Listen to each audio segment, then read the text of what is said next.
Chris Watkins, Brendan Nunes. Thanks, guys. I know I sent the text late. I was too busy texting you about the new Jack Harlow. I forgot to actually text about things that mattered. It's all good. Chris actually looked at your rundown this morning. It was like, Alan has a round table in here. Oh, good. So you already knew. It was like 5 minutes before you texted us. Great. Yeah, great. sources, you know. Yeah. So I just was right. He was making it sound like, how'd you know the round table was there? I was like, I had a feeling. And We all he hadn't knew. even texted you guys yet. No, we all knew.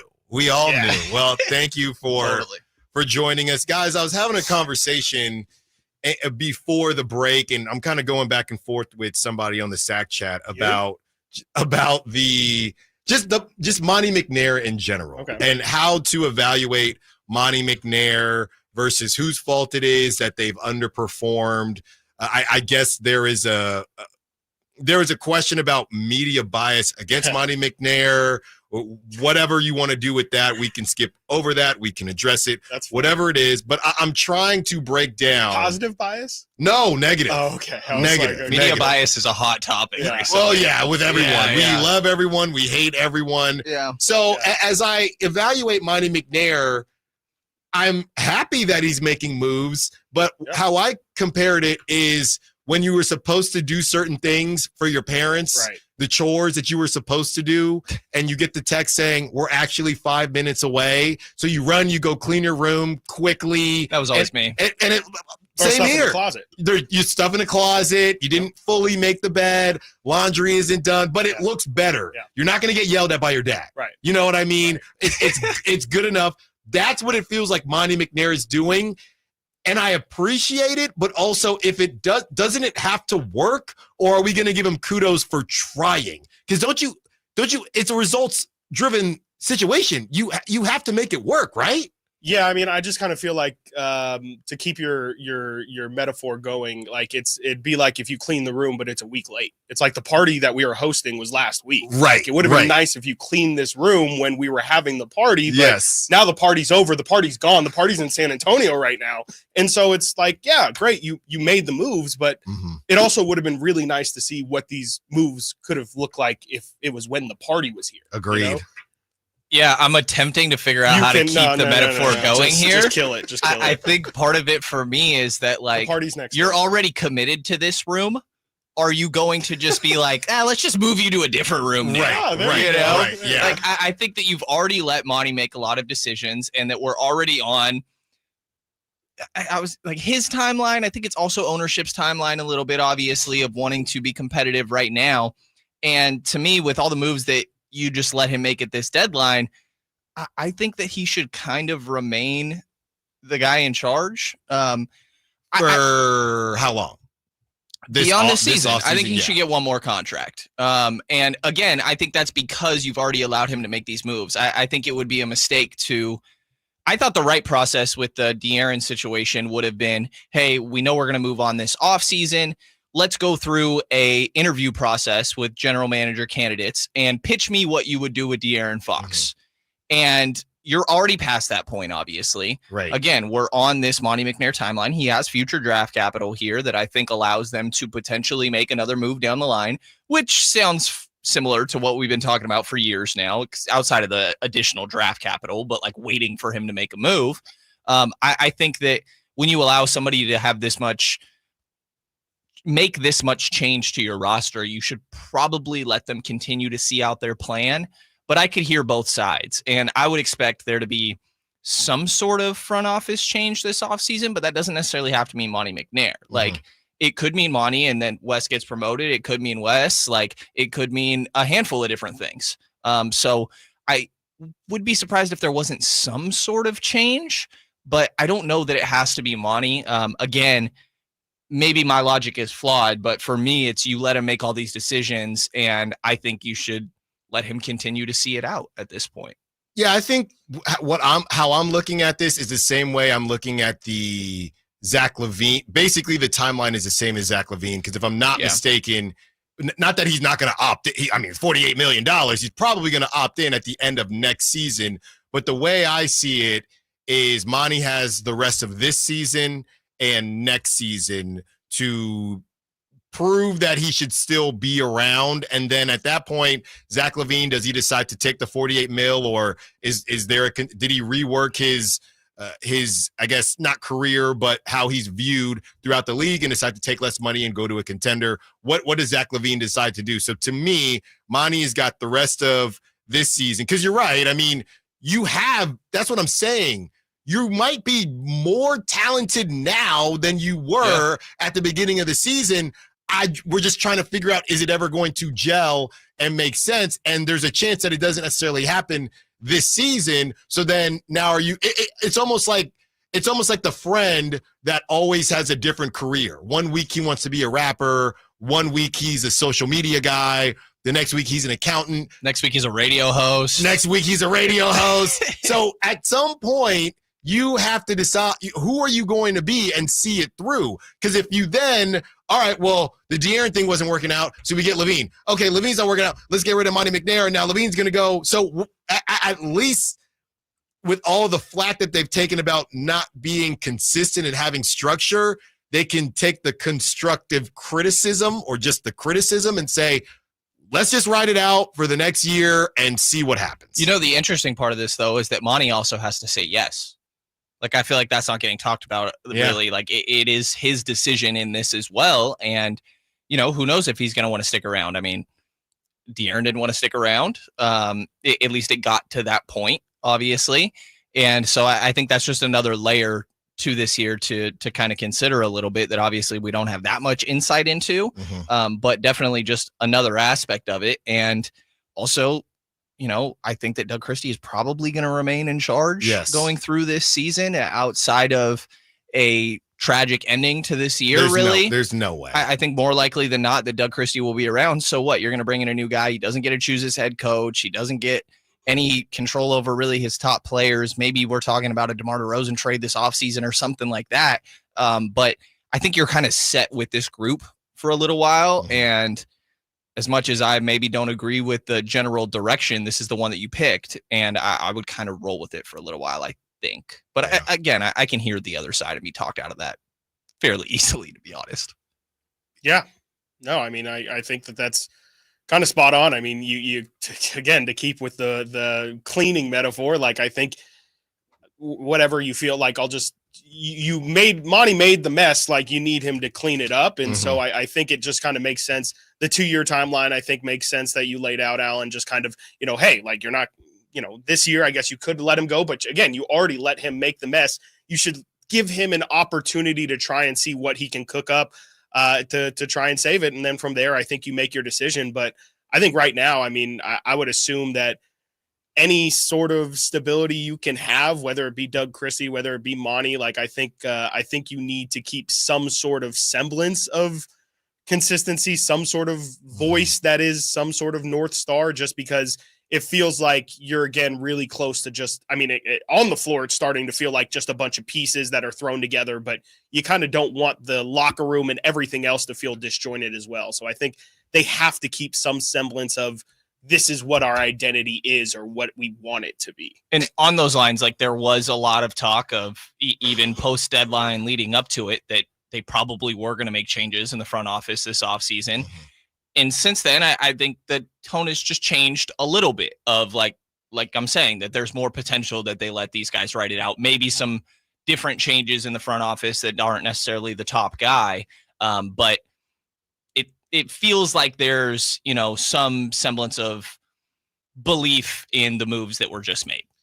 Well, I think the other thing too is there's nothing, and we're going to do our best to stay away from the text messages, the Instagram comments. But I do think that there is a line where we know that De'Aaron's gone now, right? If De'Aaron wasn't happy with this group, how could that have swayed things? Choosing De'Aaron or choosing Monty or choosing Mike Brown or choosing Sabonis, however you want to break it down, with De'Aaron no longer being a part of the conversation, they can now focus on who they have. And on top of that, who they have, guys, a bunch of dudes who their value is really confused, or two dudes, the two Bulls guys, their value is terribly confusing. We always talk about how much DeMar DeRozan, glad we got DeMar back. You didn't deserve him either. Well, they paid him a lot of money, and I don't know how many people are going to pay him either. So that type of money. I see what you did there. Zach LaVine, as well, yes, there were teams interested, but I don't know if you want to talk about an overpay there, but De'Aaron Fox was in the mix. The Warriors were interested, but I don't know that the Warriors were trying to give up Andrew Wiggins for Zach LaVine. I think they were trying to add him to the mix. So Zach LaVine coming in to be your second guy, you have two main pieces that if you wanted to bring in a new GM, the GM would say, what am I supposed to do with this? Even if you went to a new GM, he'd probably say the same thing. We have to let it ride out and see what DeMar wants to do. What's crazy is if you did want to blow it up, I have no clue if everything that DeMar has been doing has changed his value at all, because it's just so specific. Like he's doing things that we already knew DeMar could do. Yeah. I think part of that is his age, but I don't think anybody is seeing that saying, now I want 35-year-old DeMar, which is just a really, really weird position for the Kings to be in. Yeah, I think if we were to talk about like a potential DeMar DeRozan trade, it would be the Kings pairing him with future draft capital to go and try and get an upgrade. It's not just trying to get off of DeMar. Right. It's like when the Kevin Durant conversation came around, again, this is very like in passing, pie in the sky sort of thing leading up to the deadline. Like DeMar was the name that was floated in there. I think that's the sort of conversations we're having. Not that it has to be a top 5, top 10 player of all time, obviously KD, extreme example. But I think that's the sort of deal that we would be talking about there, because next year is fully guaranteed. The year after for DeMar, I want to say only 10 million of it is guaranteed as well. So a little bit of a unique situation. And to your point, like people know who DeMar DeRozan is. There are teams that he absolutely would help throughout the league, and he has decent value, I would imagine. But I think that if we're talking any potential DeRozan deal this offseason, it's them pairing it with picks and trying to make an upgrade. It's not the Donovan Mitchell, let's get 4 or 5 draft picks. We're past that point. Yeah. I think you would have saw that at the deadline already if they were willing to fully reset. Maybe I'm wrong and we reach that point this offseason, but I think given the history of this team that they don't want to bottom out. No, you got to fill those seats, man. Got to light that beam. On the other side, will Markelle Fultz help the Kings light some more beams? We talk about the signing and how the guys feel that he can contribute to the squad. Alan Stiles, Sactown Sports. This is before your time, Kyle. This is when music all sounded the same in a good way. Then Mustard came back, actually. Real funny, quick story. And I think you guys have already heard this. I don't know if it was TV off, or I think a ton of those songs from Kendrick's latest album, all the DJ Mustard ones, I'm pretty sure he said they were from like 2017.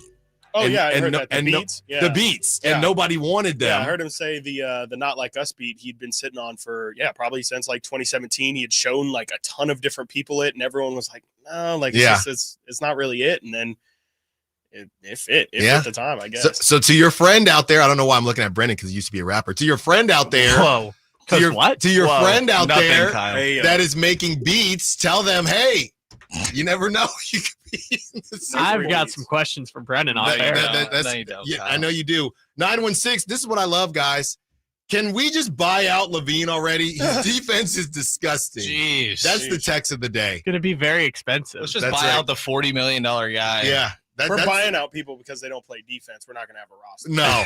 It's going to be Keon and Marquel Fultz's knees. I think Zach LaVine is still owed over $100 million on his contract. Let's talk about Markelle Fultz in that signing, guys. It happens last night after the W. I was reading some of Will Z Stats' article and what he thinks that Markelle Fultz could bring to the group.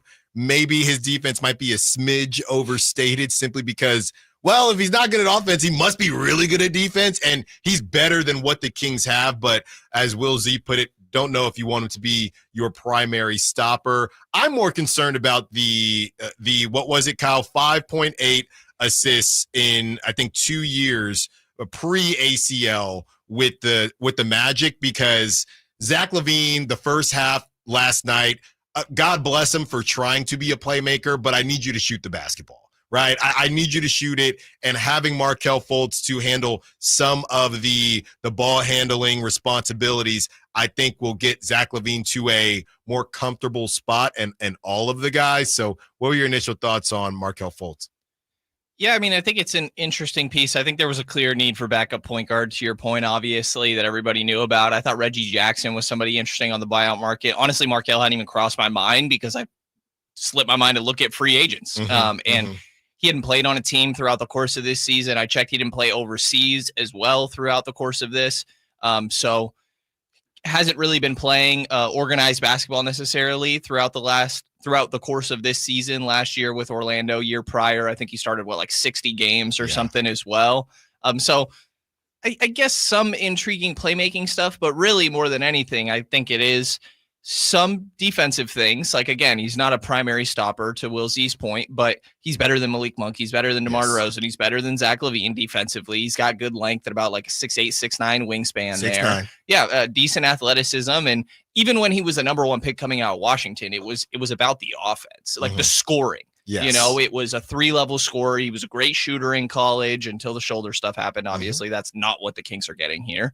And the finishing around the rim, I think, is an interesting aspect, playing off of Domantas Sabonis. I think he's a solid cutter. Again, that length helps for finishing around the basket. I think that's one of his better offensive skills, but he's not like an elite ball handler or anything like that. I think he's fine in that aspect, but you know, for people wanting to Monte Morris, Trey Jones come in here and run the show, I don't think that's exactly a Markelle Fultz. I still think you're leaning on DeMar DeRozan, Zach LaVine, Domantas Sabonis, Malik Monk to run your offense, and you just sort of have another tertiary piece here that can help try to connect things a little bit. But I mean, I'm not fully convinced that we're going to see him every single night necessarily. I think that there's a world where he plays himself into that. So, and that was also mentioned with the guards that the Kings do have. So, Chris, my question to you, based on what Brendan is saying in our conversations about the Reggie Jacksons of the world and the Trey Jones, why go with Markelle Fultz? Is it clear? Is it cleaner from a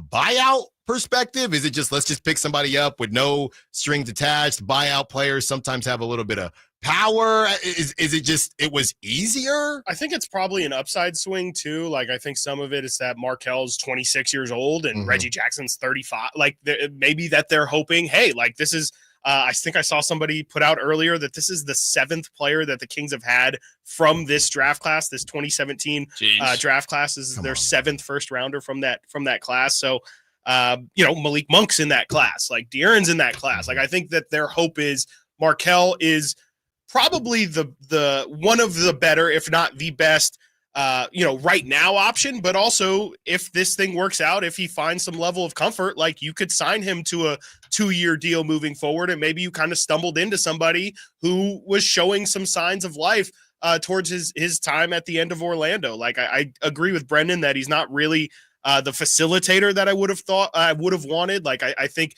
especially with how Zach has looked these past couple games, he just doesn't really look comfortable. He doesn't look like he really knows when it's his time to be aggressive. He's forcing the passing is what it looked like last night. I think it's the opposite, actually. I think he is passing because he is so uncomfortable. I think he doesn't want to, which is a good thing, again. But I think he feels like he doesn't know where he fits in. And so he's almost fitting out. He's trying to make sure, hey, clearly Domas has a big role in this offense. Like, let me make sure I'm giving him those low post touches every time he's sealing somebody off. And, you know, maybe normally in Chicago, this would be clear out for 7 seconds and it's me time. But this is just not how it works. And if I'm going to integrate myself into this offense, I kind of have to let them do them and then see where I can fit in.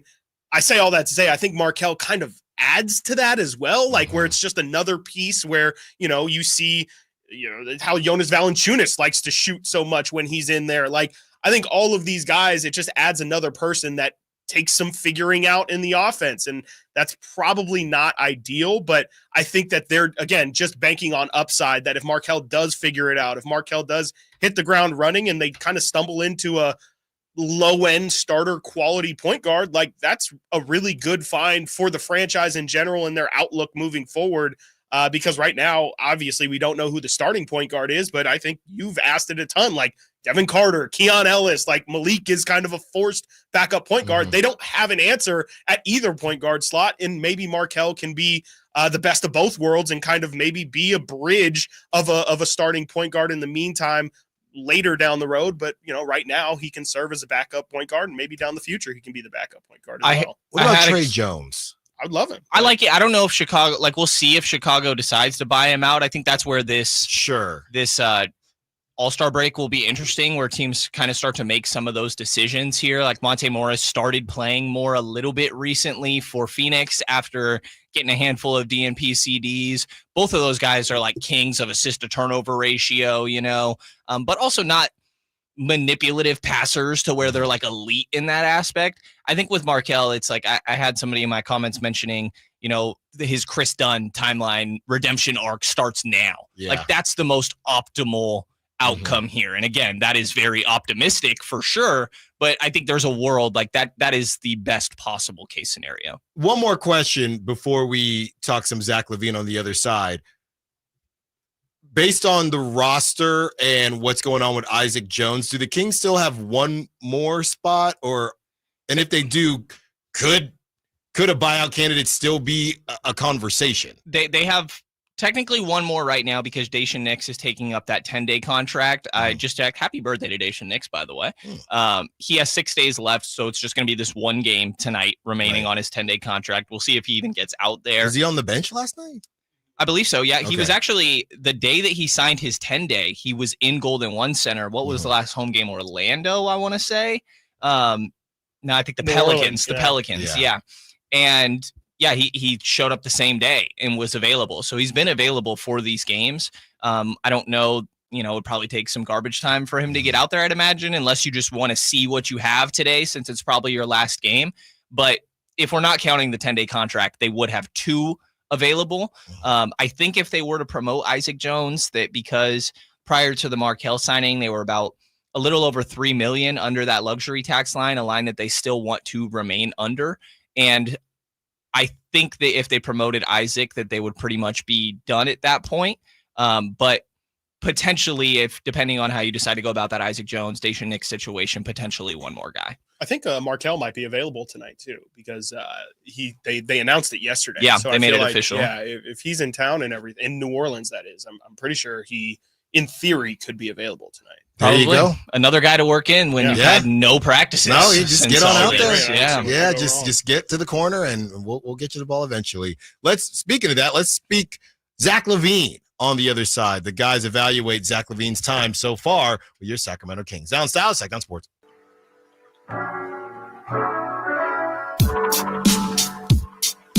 Your home for Kings basketball for over 25 seasons. Sactown Sports.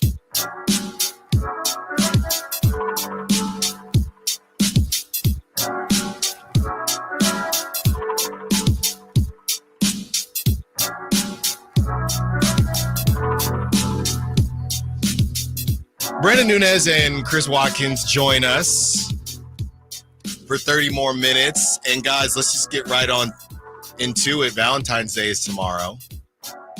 That's tomorrow? Oh, wow. I asked my girlfriend yesterday. This guy's Asked her what? Be my Valentine. You still have to ask. Huh. That sounds like neither of you guys did. I think the two of them are at the stages in their relationship where it's like. That's also cute. fair. That's also fair. That's cute. I gotta, I'm not gonna say a number, but there's. You don't have to ask. There's a couple. Maybe. Styles is walking home. It's been a while for you two, so yeah. Yeah. What? Any plans then, Mr. Valentine? She's. We got a hotel in San Francisco for All-Star Weekend. Relax. The All-Stars. And so she is also going to be there, which obviously I'm going to have a bunch of work stuff. We were just looking at our plans. We're going to do media hospitality dinners and stuff, but we'll go to dinner in San Francisco one of those nights, If you need any. Yeah? Uh-huh.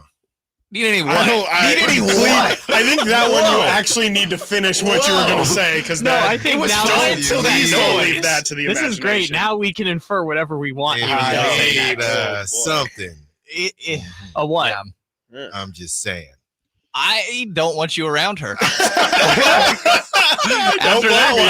that one, I don't know what you're talking about. I'm just saying. Now we know where Brendan's mind went. Whoa. Well, look. All right. Anyway, Zach LaVine. LaVine, who just had a baby, and okay. That's my God. It's Valentine's Day. You do the math. Zach LaVine, who just had a baby, is what you went with. Zach LaVine, who has joined the team. All those November babies. That's right. November. Anyway. Mm-hmm. Why? What does that mean? Do the math. Do the math. Google it. All right. Let's get back on track here. I don't know who got us off track. Yeah, someone. As we're talking about Zach LaVine, guys, would you pick a best game for Zach LaVine so far? Because I don't know if it was yesterday, but I think I liked yesterday the most. I think the first Pelicans game, the home Pelicans game, he played pretty well. I think in that one he had 22 as well, which I believe is still his most points. He had 23 yesterday, most but assists. 22 twice and then 23 yesterday. Mm-hmm.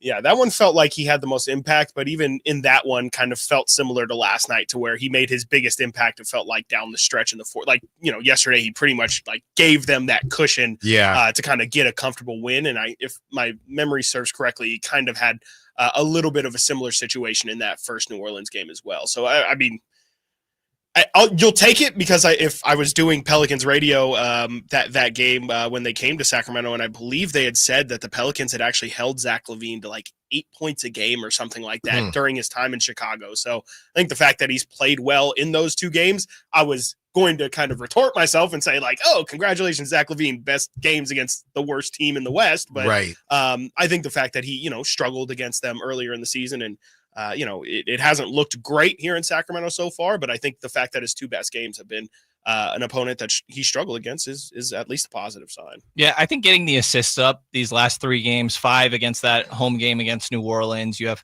4 against in Dallas, you have 7 last night along with those 23 points, 11-11 from the free throw line, I think was nice. Obviously you want the 3-point shooting to come back around, and I'm not worried about that. I think it absolutely will. I think creating more easy catch and shoot attempts for him is probably the concerning aspect of that. And that goes back to the point guard situation. But again, I think Malik will get more comfortable there as well. I probably would say last game against New Orleans was maybe his best showing. A very quiet first half. He had 2 shot attempts in that first half, I want to say. And then ends up turning it around, had a huge 3 off the dribble. That was just a super tough shot. Yeah. Super tough shot. Borderline, like, I don't know if you should be taking that. Right. But hey, if you make it, you make it. Yeah, it was a jab step with his left foot and then went straight back into a step back, kind of. It was crazy. It's crazy athleticism. I think that the best moments we've seen from LaVine are when he's able to get out and transition. And obviously this team is able to run very fast. I think even without De'Aaron Fox, even though that was a big part of their like high pace identity, I think that Domas plays into that well. And a lot of these other guys do as well. DeMar is really kind of the outlier when it comes to playing fast. And so I think that they're still workshopping things. Who's going to be that first sub? Right now, it seems to be Malik Monk. I think in the second half, it ended up being Zach LaVine there. Yeah. And then you let him run that second unit. I kind of like that idea a little bit, but you got to figure out the playmaker. Maybe that's where Markelle Fultz comes into play a little bit there in that second group. But I would say yesterday was probably the best performance. That 11-11 from the free throw line was pretty big as well. He's no Jake LaRavia out there. Well, I was going to say, he with the 2 clanks. But, because even for Zach to do that, I don't know that he's at 80%. I remember when we compared Zach and De'Aaron randomly had a better free throw percentage, I'm pretty sure, than Zach, or at least on the season or something like that. So for him to go to 11-11 was pretty impressive. Do you guys think that the Kings, I know that, Doug Christie said, we're kind of just doing walkthroughs right now. We're not doing full-blown practices. We don't want to tire out their legs anymore. The All-Star game is coming up. Do you think that the team is doing enough to get Zach comfortable offensively? You can't change everything. You got to win games. But should there, to your point, Brendan, should they be trying to create, or Doug Christie, or Jay Triano, trying to create more opportunities for Zach LaVine to either get open looks or just say I think it was either you, Chris, or Brendan, just say, hey, get out of the way and let Zach do something, because I'm not really seeing a lot of that at all. And there are some nights, and I know he's a good defender, but he's also not huge. Alvarado was on him a couple times last night, and he probably will be again. And it's, Zach, get to the cup, do something with it. And it was all let's still roll in the offense, which felt very Mike Brownie, to be completely honest, because they've been so much read and react. Does someone need to just say, Zach, felt like that's what happened at halftime. Dude, just shoot the rock. Yeah, it's funny. I mean, I feel like it even happened with Keegan in the game before. I think he had 0 shot attempts at halftime in Dallas, and then he has the huge third quarter. I think that's kind of the nature of having 4, 5 guys that I think could be decent options is that sometimes it's not going to be their night. And then you'll go into halftime and be like, gosh, this guy's barely shot the ball. We got to try to get him rolling. And ideally, Zach LaVine's not the guy that you're talking about that with, obviously. Right. But to your question of like, have they done enough? I think that's hard to say right now when they, again, haven't had any practices. I think the All-Star break will be pretty beneficial. Obviously, like the break itself, not so much. Well, for different reasons, for guys' health and things like that. But when you come back, you get a handful of practices in as well. And I think that that's when we'll start to see this group integrate a little bit better. But I think the biggest thing for me would probably be getting him more catch and shoot attempts. A thing that, I mean, he's a great off the dribble 3-point shooter as well. He's 44% on both when it comes to 3-point shooting, but I think that they haven't done the greatest job finding him catch and shoot attempts, about 3.2 a game, and he's only making 18% of them right now. But taking a few more pull-ups, which again is within his shot profile, but I think having him find more easier looks created by other players could be a little bit more beneficial.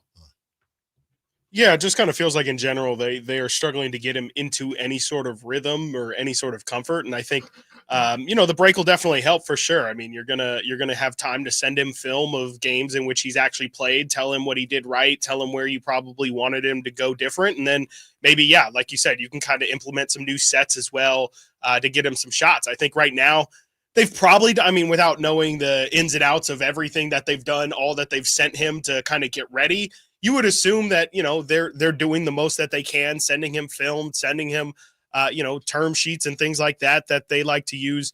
I think it's really tough when you make a trade at this point in the season. I think this was always naturally going to be a big hiccup. And, I feel like they've done well to at least get results while this has happened. But yeah, I think very clearly they need to spend some time during this break trying to get Zach on the floor with some of his teammates and actually going through, walking through. And hopefully they can get 1 or 2 practices, I would imagine, before they come back. They don't have a game until next Friday at home against Golden State, which is also big at home. You don't have to travel anywhere. It doesn't take a travel day out, doesn't take any discomfort out. So you would hope that by next Friday they can get 1 to 2 practices in, and I think it would go a long way. Like, I think that, again, just looking at Zach, especially more so in the first halves, he just looks super passive and I won't say lost, yes, but there's a reason for him looking lost. I just think that any level of comfort and stability for him definitely will make him play a whole lot better, and I think it'll look a whole lot different. Yeah, tomorrow you got the start of All-Star weekend, and then that takes you through Sunday. You have Monday, Tuesday, Wednesday, Thursday, where you have no games. I'd imagine you get 2 to 3 practices in there. Even maybe after give the guys Mondays off anyway. For sure. Even after that Friday game, you have a day off until you play you have 2 days off until you play again another home game on Monday. Nice. You probably get another practice in there. So I think that time will be beneficial. And also, I don't know his personal plans or whatever, but we mentioned it. He just had a baby. He was missing games with the Bulls right before this. His wife and kid came to his Sacramento debut. He probably gets to get settled a little bit in a new city when his whole life was just flipped upside down right after having a child. And, that probably helps you just relax a little bit mentally. Again, get your feet set a little bit in your new home. What is the ceiling for the Sacramento Kings this season? We talked to the guys. One more segment with them. Alan Stiles, Sactown Sports. Your flagship station for the Beam Team, Sactown Sports.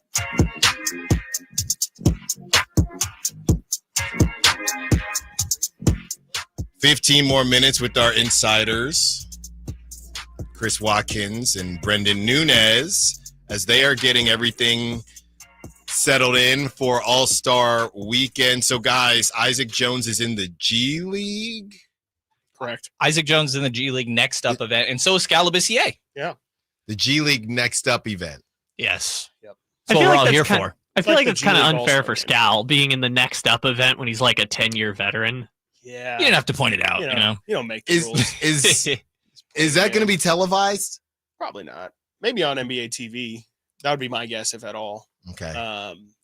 But I would guess not. Shout out Isaac. Yeah, absolutely. Doing his thing. You It's know, on for Tubi. sure. It is. Oh, it's on It's on Tubi. Tubi. So it's free TV, even better. Tubi's doing sports now. And it is on Sunday. We were trying to figure it out. It's on Sunday. I think it's Sunday at 12:30. Yeah.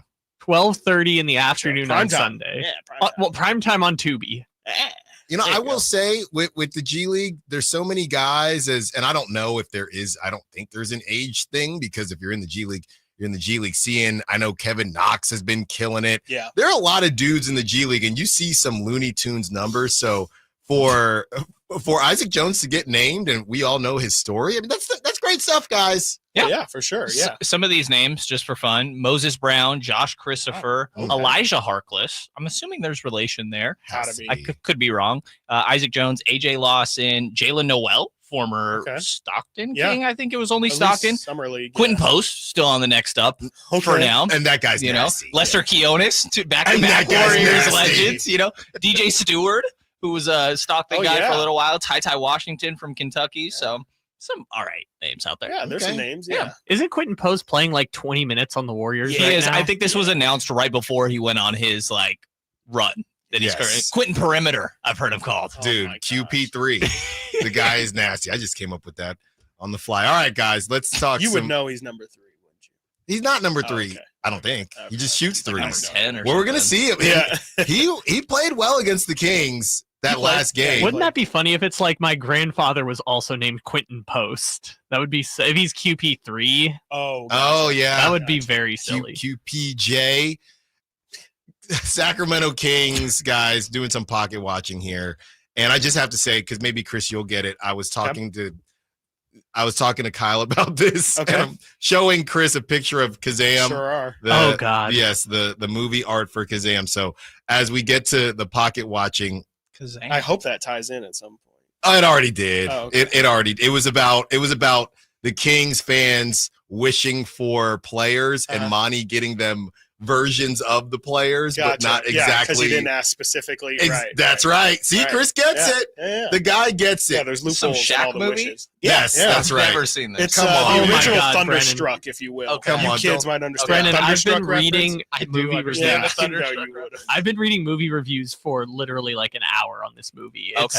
It has a 5% on Rotten Tomatoes. Nice. Movie night, my house. Look, the lower the score, the better It has a is. 5% 1000%. rating, and just reading the description, I know it's problematic. Not to continue to derail us real quick, but the worst movie I've ever seen is this movie called Tire, where it's just a tire rolling around that apparently has mind control and just is taking on, out man. all these different things. It's the worst thing you've ever seen, and that's what makes it great. That has a 67% rating on Rotten Tomatoes. Yeah, It's that's why you so can't bad that trust it's it. good. That's why you can't trust it. A All right. car tire comes to life Oh, with the boy. power to make people We cut that. explode. I'm telling you.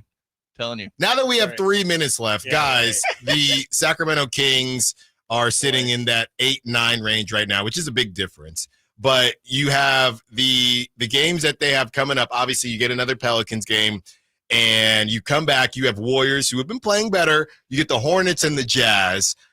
Is it realistic? Because me personally, I've given up on the 6 seed. Are either of you still holding out hope on the 6 seed? Because I'm just looking at get 7, you get 2 home games, and just get in. I don't know. I don't see the Lakers, and I know the Lakers got smacked last night with Luka against the Jazz of all teams, but I don't see the Lakers or the Clippers giving up the 5-6 seed. Do you think there's a world where the Kings sneak into that 6 seed that we've been trying to attain for the last 2 years? I think there's definitely a world. I think 6 to 11 is the range. I'm not sitting here trying to say that I think it's likely or I'd expect it, but you're 2.5 games behind that 6 spot with 20 some games to go. You're also 1 game above 11th. Again, I think that 6 to 11, Clippers, Minnesota, Dallas, Sacramento, Golden State, Phoenix are kind of all up for grabs. San Antonio not playing great basketball right now. I don't know if they're going to sneak into that necessarily. That was a long-term move from them. You know? No, yeah. What move? Yeah, exactly. So I think that you have to say it's still within range. Again, 2.5 games behind, but I think I'm with you that overall it's probably pretty unlikely. I think that the Clippers are rolling. We'll see what Dallas is able to do with Anthony Davis being out for a while. I think Golden State's probably better than the Kings right now. I think that Jimmy's obviously a big piece for them there. So I don't think it's likely, but I think that we're going to continue to talk about this 6 to 11 range for this team. Yeah, I mean, I think that's pretty spot on. I think they hope that they can get up to 6. I think they'll continue to talk like 6 is kind of their goal, is to get out of the play-in. They'll talk about how much they hated being in the play-in last year, and DeMar's already made his comments known about how he feels about the play-in. He doesn't like it. So I think that's going to be kind of the goal this year. And, like Brendan said, it's very attainable, 2.5 games back. That's absolutely something you could do, but you got to play a lot better than what you're playing right now. And I think you look at some of the teams ahead of you, you kind of laid it out. The Clippers are getting Kawhi Leonard back. He's starting to play a little bit more. They're playing a little bit better. Dallas, we'll have to see. I would imagine that's a team that the Kings definitely want to finish above, because let's not forget, like, you can still get a home play-in game, right? Even if it's that 9-10, you want to make sure that you're at least getting some sort of home game. And, frankly, the business of basketball, like, you want to collect that revenue. Right, and so, right. I think at the very, very, very least, they want to finish in that 9 seed, which they're sitting in right now. But absolutely, the goal is 6. And I think, honestly, if you're talking anything higher than that, then you're really hoping, you're really wishing. But I think 6 is attainable. They just really have to turn it around here. Another team that I don't think any of us brought up yet, the Timberwolves, and Julius Randle will be reevaluated in 2 weeks. He had that right adductor strain, so he's not coming back until after the All-Star break, which is another game. But you go into who these teams are playing before they head into the All-Star break. And again, another lucky break. You never know what's going to happen, but the Timberwolves are in the midst of a gauntlet right now. They play the Thunder 3 times in February. They play the Thunder tonight. And the Kings have a cakewalk ahead of them. That's right. And now it's going to flip. Right. But the Thunder, they play the Timberwolves tonight. And then the Timberwolves, they play the Rockets on that Friday when everybody gets back. Then they have a back-to-back Sunday, Monday against the Thunder. So this is an opportunity for now, obviously, maybe the Timberwolves don't lose all those games, but this is an opportunity for the Kings to build some type of momentum, especially with the moves. Now, the thing about the Timberwolves, we don't know how good they are. They also didn't make any moves. So their cohesiveness is, I think, closer, which I think bodes well for the Kings. The Kings have an opportunity to say, hey, we haven't hit our ceiling yet. We can still get there. So it'll be interesting to see how the Kings move forward and what they're able to do. All right, guys, real quick. At least we're not the Suns. No, not the Suns. Yeah. We're not paying every single dollar that's in all of our pockets, and still, what are they? They're the 11 seed right now. So, things could always get worse. Luxury tax. Don't talk too early. Hey, Things could be that 11 I would seed. love it, please. If Vivek wants to shell out that much money, I'll gladly be an 11 seed, please. Pre All-Star break predictions, do you think the Kings get to the 6, or are we somewhere are we 6 or high end playing? I mean, like an 8 to me. Yeah, I would say like 8 or 9. I mean, maybe even 10, to be honest. Like, again, I think the Warriors are better than the Kings. Separated by like 2 games, though, by the end of the year. I think the Warriors are better. I guess it's Minnesota and Dallas that I feel like Sacramento probably should be better than throughout the rest of this year. Again, obviously Anthony Davis being the big question mark there.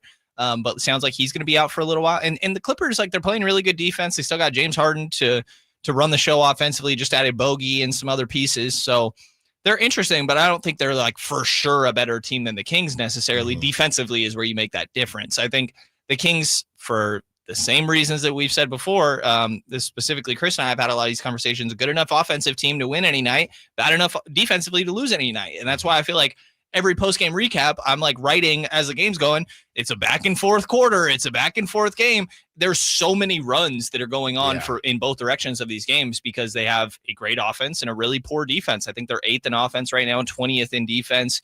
Numbers are somewhat similar if you just were to look at those 5 games with Zach LaVine here. So I think that Malik Monk's point after the game yesterday that I heard on the broadcast of, like, they need to put their foot on some of these teams' necks and really cement some of these comfortable wins when they start to get a lead. And we'll see if Zion plays tonight. He usually doesn't play back-to-backs. Yeah, Zion, that's announced. Yeah, Zion is out. Markelle Fultz will be available. Got you. So I think this should be one of those nights where it's a good test. It's hard when you play teams back-to-back. I think that's what we just saw happen with the Lakers. Like, you play Utah 2 nights in a row, you absolutely smack them one night, and the next night is a lot more difficult, and then Utah ends up taking that one. So not easy to play a team on 2 consecutive nights, but I think it's one of those scenarios where like I'd feel a lot better about this team if we saw them get some comfortable wins against teams they're supposed to. Yeah, the back and forth, no matter who it is. Now, I have said, just with the Pelicans, and you've been playing them so often, I don't really care about the comfortable wins. Just get out of there with the win. But to some of the games we talked about, the Hornets and the Mark Williams saga, after the break, you get the Jazz. One of these teams you're going to have to smack to make people feel good. That Warriors game is big. That Warriors game is – I skipped over it because just get a W. Yeah. All right.